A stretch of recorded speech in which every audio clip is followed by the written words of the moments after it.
This totally wasn't even a planned thing. I had no idea I was going to be talking about this. In fact, this morning, my wife asked me, "Oh, Stephen King release day, are you excited?" And I was kind of like, not really. She's like, "What?" It's like, I'm not interested in his hard crime stuff anymore. I mean, I was at first. Now I'm just like, after Revival, I just want to get back to him just doing the weird, because I know he's still got that in him. Guys, the weird is very much in this book, and it is very, very good, and I got to talk about it.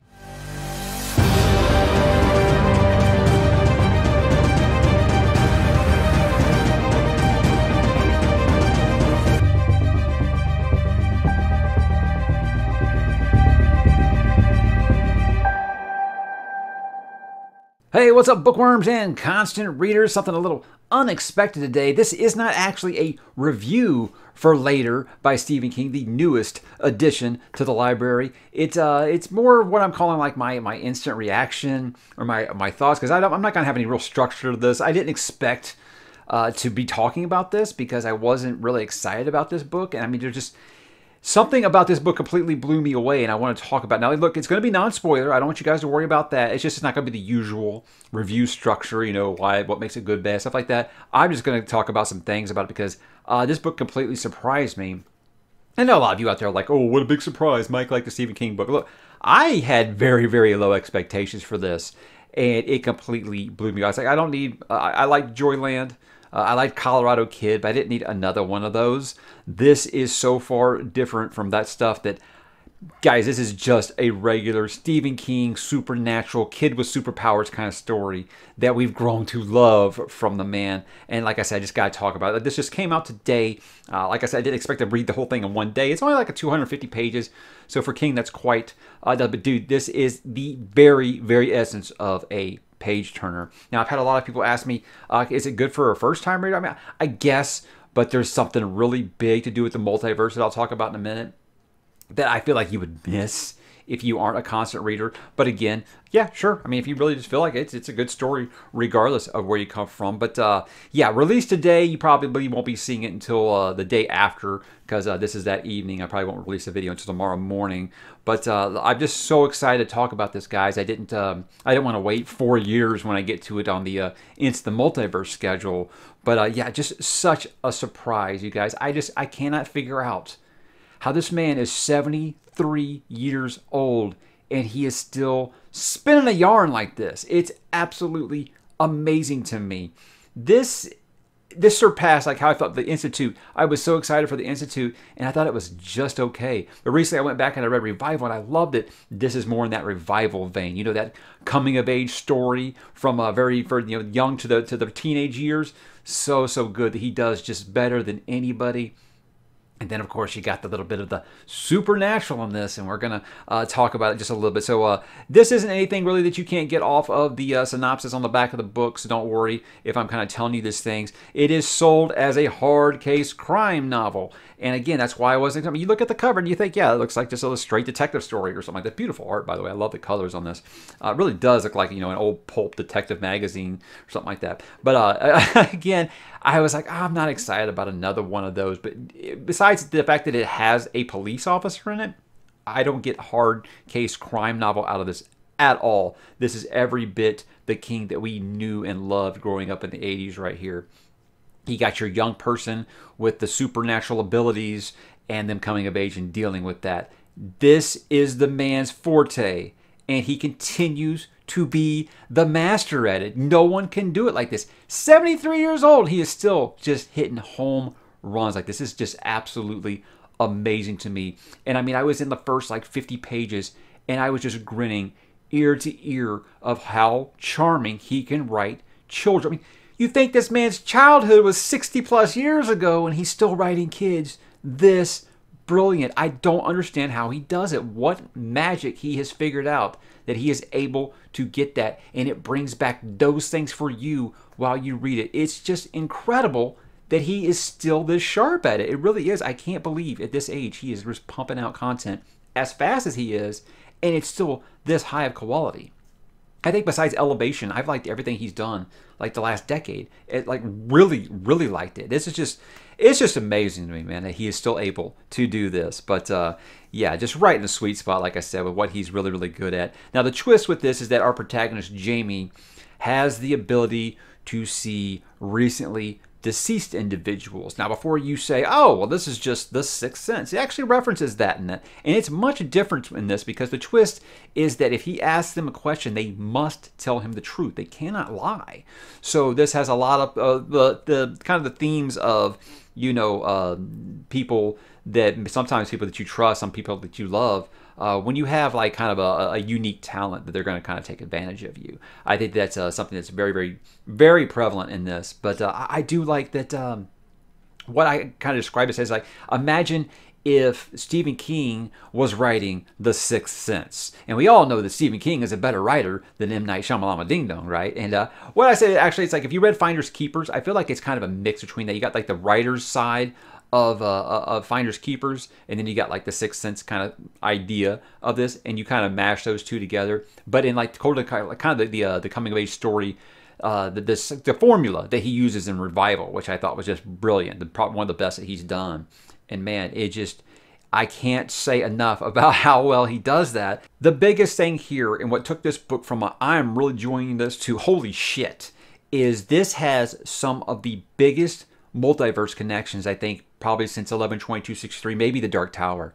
It is such a huge one. I've had people ask me, are you going to talk about that video? Are you going to talk about what it is? No, I'm not, because I don't want to ruin it for you. I will just say, if you're a casual King reader, it's one of his big ones. It's one of the ones you've heard of, and it is monumental, and it's one that he's never really talked about outside of that book and The Dark Tower. So it is such a welcome thing for me to see this. And I wish I could tell you what it is. It just, when I was reading, my jaw just dropped open. I could not believe he made this reference, and then he went all in on it. I was like, oh my Lord, this is amazing. So yeah, constant readers are going to be absolutely over the moon with this. But it feels so familiar. Just like I said with Revival, it just felt so familiar. It felt like everything that I grew up loving about King, and it seems like he is definitely tapped into that again at the twilight in his career here.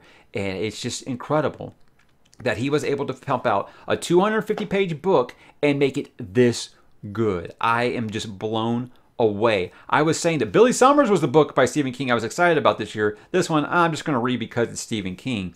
I even said this morning, if it didn't say Stephen King on the front, I probably wouldn't be reading it. And within the first 10 pages, I was hooked. I was already in. And the guy's magic, man. I don't know what else to say besides he's just a dark wizard. Like I said, I don't want to talk about spoilers too much. Just so it's very satisfying.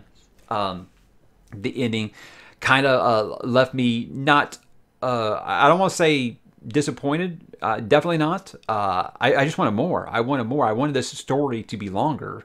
It was 250 pages, so man, it's just, there's no filler in this at all. But man, I was like, I wish this had been like a Revival where we went through this character's entire life. But God, man, just the way that it is told from this character's point of view, talking about his past, is just, what he always says in the book is, by the way, this is a horror story. And yes, guys, this is very much a horror story. This is not a hard case crime story. This is a straight haunting ghost story, I think. And it's just, man, you're going to love what you find here if you are a constant reader. And if you aren't, I think there'll be enough here that, yeah, you will really like. Now, I know I'm just kind of rambling here because I'm just excited. I just needed to talk about this because it was so good. But the characters in this, the relationship between Jamie and his mother is very good to anybody who grew up with a single mother who was always working.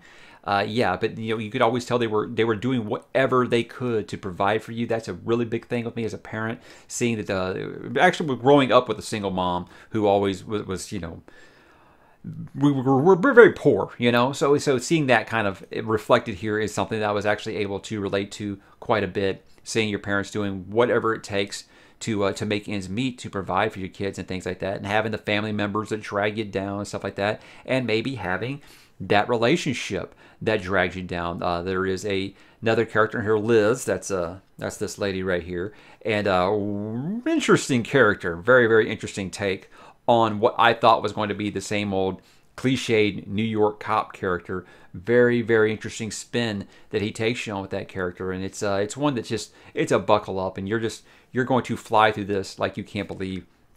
This was so good, and I hope that my employer isn't watching this video, that I was kind of sneaking chapters in during some of the downtime today at work because it was just so good. So yeah, I can't believe it, guys. This is the early front runner for Book of the Month for March, and it's just we're on March 2nd right now. It's just absolutely amazing. Again, I know I sound like a broken record here. I'm completely surprised by this. Now I'm like, I wonder if Billy Summers can be this good. It really is that great, guys, and I hope that you'll pick it up, because I know there were a lot of King fans like me that were kind of like, another hard crime one. I'm not really that excited, and I've seen it everywhere today. Everyone's like, wow, just completely surprised by this. I think this has caught a great many King fan off guard today about just how damn good this is, and if he is really on this hot streak again, I can't wait for Billy Summers this summer. It's going to be such a good time to be a King fan, guys. I'm just say. It's one of those things when I was reading it this morning, I was kind of getting sad thinking, my gosh, this guy he can't be pumping out content like this much longer. He really can't.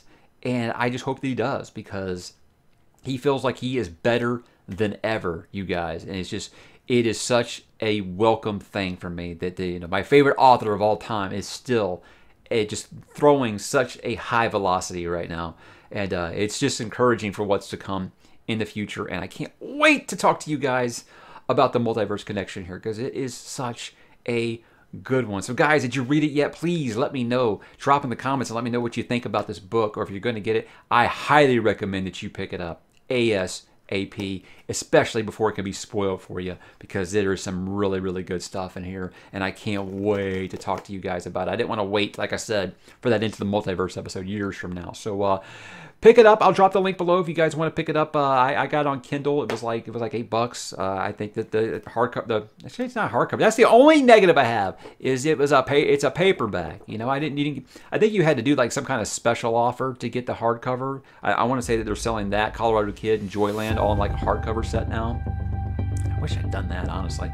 But I see it'll be kind of like my Joyland, where a viewer just sent me a hardcover version of it, and I get to upgrade that way. That'll probably happen later, because right now it's like, you're going to look really weird on that shelf with all those hardcovers back there. But yeah, great time with this, guys, and I think you are going to as well. Please pick it up, drop in the comments and let me know, and I will talk to you there. Or should I say, later.